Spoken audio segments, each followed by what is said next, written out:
Hello and welcome. This is Japan, and this is our tier list of the Backlash from yesterday. Yeah, it'll be yesterday by the time I upload this. Saturday was Backlash over in France, and just straight off the bat, that crowd was absolutely amazing. It's probably like the best crowd I've ever seen at a premium live event, or even I mean, honestly, even like just going to my like wrestling by myself, or not by myself, but like going to matches and stuff, because like you feel like it's louder there. But man, that crowd was amazing. I definitely think France has to be back on the list. Like Backlash should just be a France fan at this point. Like if that's going to be the case every single time, it's just that's what needs to be noted about this. So yeah, the matches all together as a whole, I think Backlash was phenomenal to me. I feel like there was some that were definitely weaker than others, but I think overall it was a nice little package of matches. I definitely think 5 matches kind of felt like right. Like I think last year was also 5, might have been 6, and just I don't know, everything felt right with it. I don't feel like they could have really added anything too crazy, and I would have been like, oh, this is amazing. I mean, it felt like everything was kind of just perfect on that front with like the titles and stuff. We had some good title matches, and then the non-title match was phenomenal in itself. So let's just start with that. So we had the Bloodline 2.0. I've been calling them like because like you call them original Bloodline, so I've been calling them the extra crispy. Like because of fried chicken. I don't know. It might not sound that good. It's kind of an inside joke, I guess, with some of the people I've talked to. It sounds better when I don't explain it. But yeah, the Kevin Owens versus with Randy Orton against the Bloodline. Overall, the match ended up being really phenomenal because they started it off like just having a brawl, and then they changed into a street fight, which was perfect for what they needed to. I think that little extra bit of craziness in the beginning really showed off. There was a lot of good spots here. A lot of people taking some huge bumps. The freaking Tama Tonga taking all of those kendo shots to the back with all those welts and stuff going up was crazy for his first match here in the WWE. It was just phenomenal to see that he just took it in stride. I think the match was overall pretty good. I kind of had an assumption that we were going to get another Bloodline member. I was surprised it wasn't Jacob Fatu, but still a new Bloodline member joining our fame with him breaking up the tag at the very end, which I think overall was pretty good. My predictions video, I actually ended up being 5-0 on this one. So I thought a lot of this stuff was kind of like predictable with that, but that didn't really mess up too many of these matches.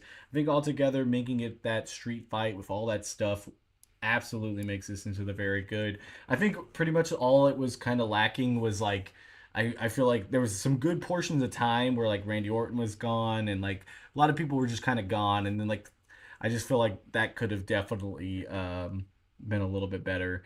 But I mean, that's such a small nitpick, but I think the legendary ones are ones matches that like you just think about nonstop, and the very good is like this was serviceable. This is believes on this show, like belongs on the show, and yeah, this definitely did. This was a perfect match, being the only non-title match. I think the stakes were still as high, and showed off what this new Bloodline is going to be all about, and I'm kind of excited to see what's going to happen.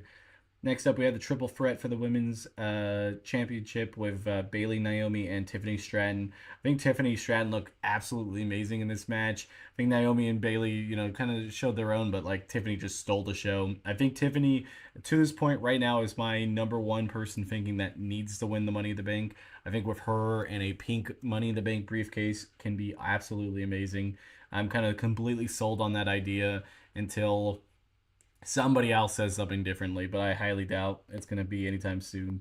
Um, the match itself, I think altogether was pretty good. I think when you have a triple threat match, you can kind of suffer from having like long periods of time where it's like one person's missing and like it's just kind of rotating and some of the spots, but they actually really kind of put it together to have some really camaraderie of like having everybody involved in whatever they were doing. I don't know. I felt like Bailey definitely seemed the weaker out of the three. I think overall her title reign so far is just a little bit of backseat to everybody else. Like she's obviously the champion, but like they haven't really given her that like dominating performance at all. And I kind of feel like that was here. I feel like everybody else kind of won, and the ending was just a little abrupt. It was just like a roll up, and then it was like, okay, it's done.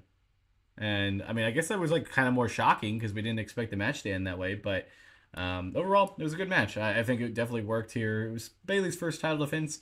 I think, they didn't get a big chance to set up a big rivalry or anything. I kind of preferred to, if like they would have just ran back another Io Sky versus her match. I think that would have been a little bit better for Backlash, and then kind of built this up for the either the premium live event afterwards or the one after that. So that would have been my preference, but it's such a small nitpicky thing, so nothing too crazy. Next up, we have Jay versus Damian Priest. Uh, the crowd absolutely was over with Jay. I was just kind of floored with how like they were just every little bit he was doing just made him great, and I think that was awesome. Like I just think that was the perfect match for his big another title match. I mean, you got to think Jay's been about alone for like his solo run so far for a year now, and he's had multiple world heavyweight championship matches. He's had a WWE championship match. He's had the tag team titles with a different partner than Jimmy. Like he's had a solid year on his solo run, and I'm excited for it. I'm excited what they're gonna do. They protected him with having Judgment Day, causing him the match. Overall, I was feeling it. The match itself felt a little clunky to a certain extent. I think it's just because of like the two guys involved.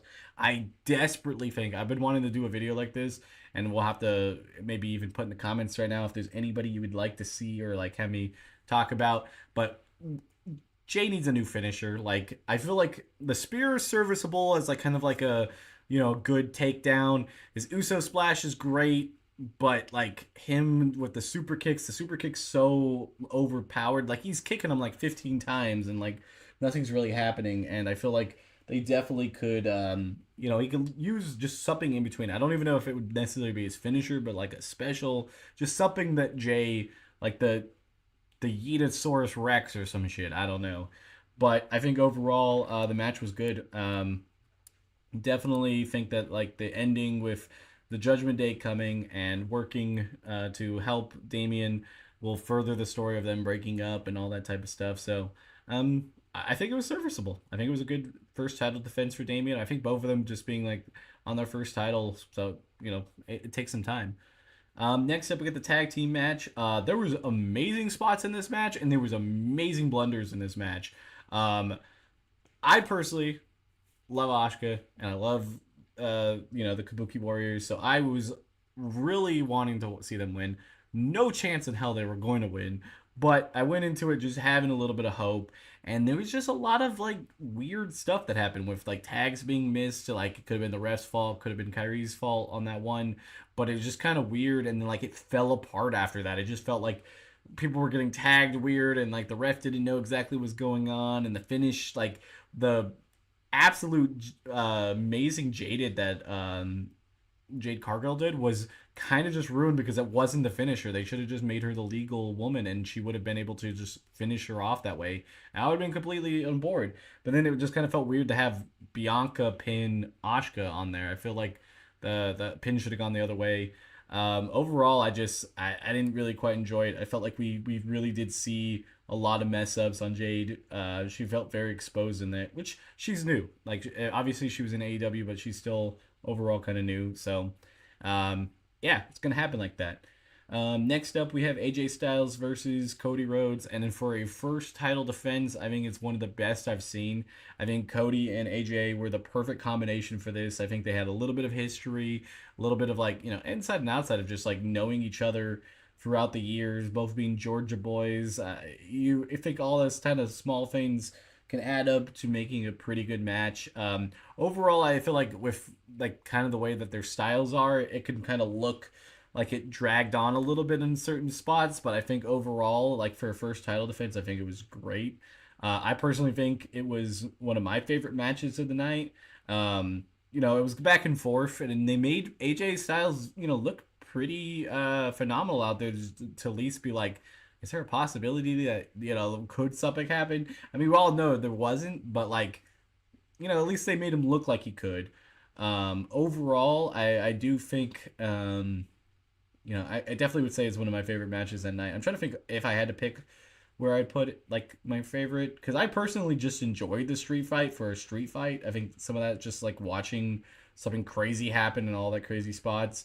But yeah, I think overall, Cody and AJ will definitely be in the very good. I do think those were the two best matches. I couldn't really pick on which one I would want.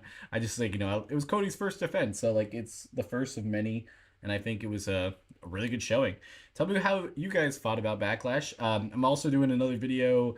Probably will come out Tuesday or Monday. I watched Backlash from 2022, and yeah, if you, I'm gonna rank those matches, and you guys can tell me if you guys want me to do more of those old ones. I don't really know. I watched pretty much everything from the last year, and I have things up on the YouTube of reviews of the last year, but the years before, and like there's a lot of gaps, so I could always do some old stuff, and we could reminisce about old backlashes or old premium live events.